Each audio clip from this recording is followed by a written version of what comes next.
I finally found a word for what I am.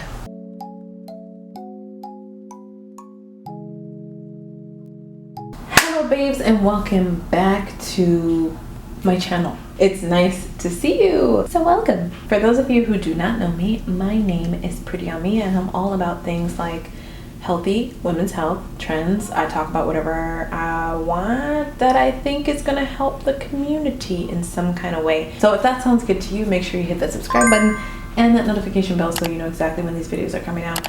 And then make sure you head on over to the Instagram and Facebook Babe Squad, because we're there and we're a squad and we out here. So today, you see this face? I ain't doing nothing with it today. We're gonna talk. I swear, I'm always doing something wrong. It's back. It was gone for the intro, but it's back. So I've come to a realization, babes. I'm not vegan. I'm not vegetarian. I finally found a word for what I am.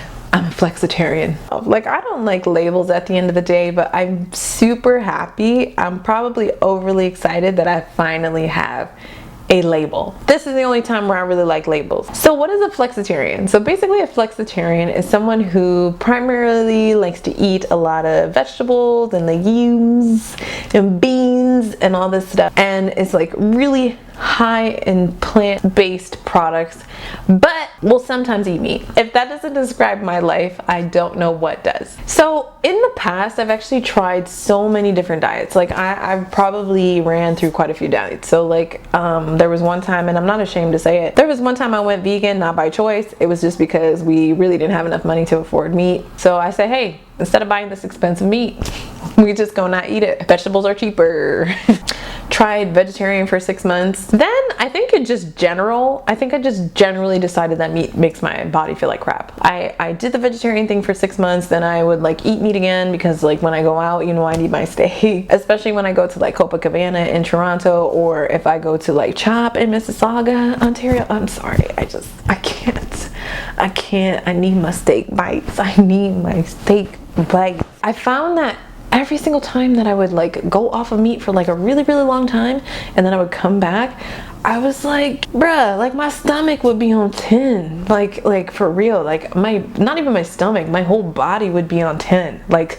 So I just really didn't really know where to put myself, just because of the fact that I don't like, my body's clearly telling me something. Like it's telling me something. It's saying that there's something wrong with this, and it's really not helping you. But at the same time, I wasn't really ready to commit to like just permanently to this like lifestyle of not eating meat ever again. I kind of wanted to just kind of go with the flow with what my body was telling me and that I should do. Because in general, when I'm eating, or what I feel is a healthy lifestyle, is really just, and we'll get more into this. Actually, you know what? Let me slow down because I want y'all to listen to the whole entire video. But as I was kind of doing some research, I was just kind of looking into certain, you know, there's so many documentaries out there. I can't even tell you one in particular that I've watched. But I know that like Food Inc. was one of them that really kind of like opened my eyes. That one's an older food documentary, but just in general, I think there was one on Netflix. I think it's called The Business of Food. Watching that kind of like changed my mind about a lot of things.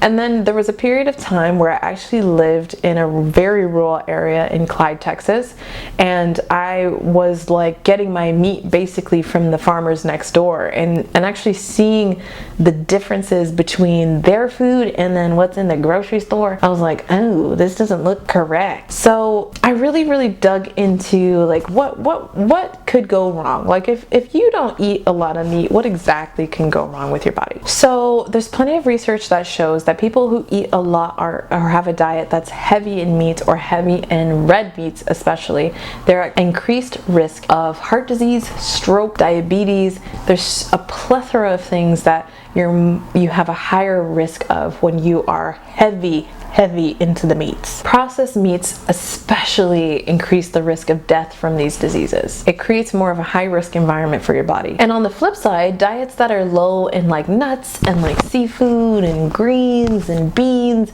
those things that the body are low on can also alternatively lead to higher risk in disease. I actually personally know someone who primarily eats literally like meat and rice. Like literally, it's like meat and rice, no vegetables, nothing else. And eventually this individual had to stop after they had the warning signs come up. And this person's not necessarily old, they're not of a more mature age, they're in their 30s. And to find out that you have a fatty liver based off of your diet, which isn't inherently bad. Meat and rice isn't like inherently bad, but is it the best thing for you if that's your sole or primary diet? Yeah, that can become problematic. So circling back over to this flexitarian thing, I know y'all probably looking at me like that's not a thing, but I think that is a really great way to like explain who I am, because at the end of the day I've decided that I don't really believe that meat is bad. I think what we do to the meat is what causes the trash. Because at the end of the day, meat still remains the easiest, I'm not going to say the only, but the easiest way that we can obtain fats and proteins. Like your brain needs fat, you need protein, especially if you work out or if you're active. But as I said, I just saw too many differences between me actually going to like St. Jacob's Market, where like, you know, the people who they kind of like organically raise their chicken, and then you kind of see the difference between that. I will never forget the day that I first saw a chicken that had absolutely no hormones and was just raised free range, like for real. Like this was when I was in Texas. There is like a huge difference between the meat. Matter of fact, there's a huge difference in the size. Let's start there. The size of the chicken is way different than the ones in the grocery store. You'd be lucky if you can get like a really decent sized chicken breast off of that. The actual chickens that were just left alone and left to be. You also have to pressure cook them if you really want a decent meal out of the chicken.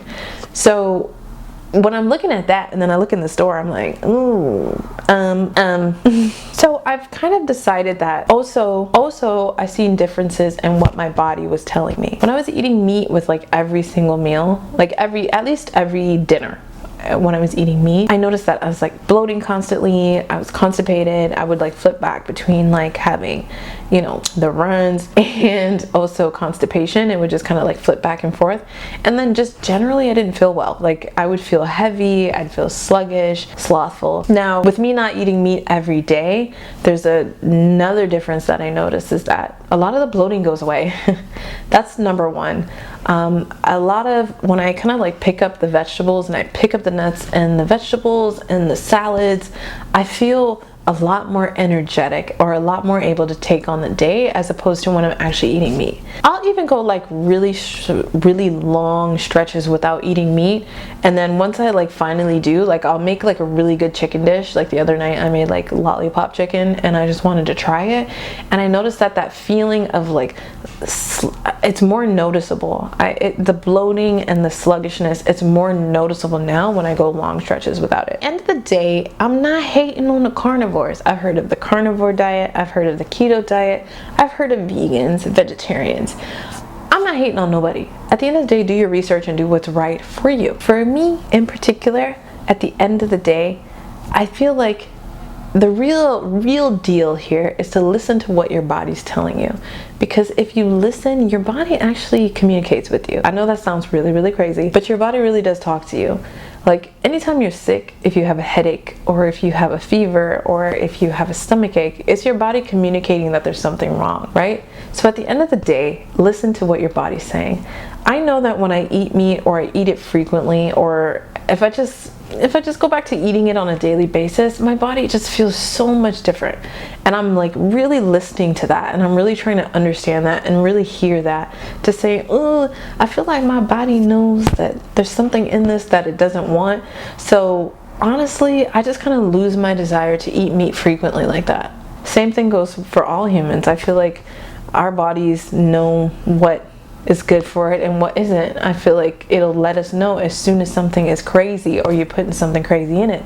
So just be in tune, a little bit more in tune with yourself and your body, and do your own research and make sure that, you know, what you're doing is really what's actually working for you and that is nutritious, and making sure that you're staying nutritious and making sure you're getting the nutrition that you need. But for those of you who are kind of like on the same page with me, like, you know, you're thinking like, oh, maybe I might be a little flexitarian too. you. There's some of my favorite cookbooks and YouTube channels that I just wanted to point out, so that way because I believe that just because you're a flexitarian or just because you don't eat a lot of meat, that your meals have to be boring. So they really don't. I feel like I cook a lot of like really delicious, like nutritious and yummy food, and I like to get really creative with my stuff. But that's because if you live in the Canada area, oh man, LCBO has like the best magazines, the free magazines that have like for each season have like the best recipes, like gourmet recipes. I mean, it mostly got little drink mixes in there, but you know, at the end of the day, like right now I just picked up like the holiday edition, and it has amazing recipes, like ranging from meat recipes to vegetarian to vegan recipes, and I love it. I just enjoy it. I actually go to LCBO and I live for those magazines.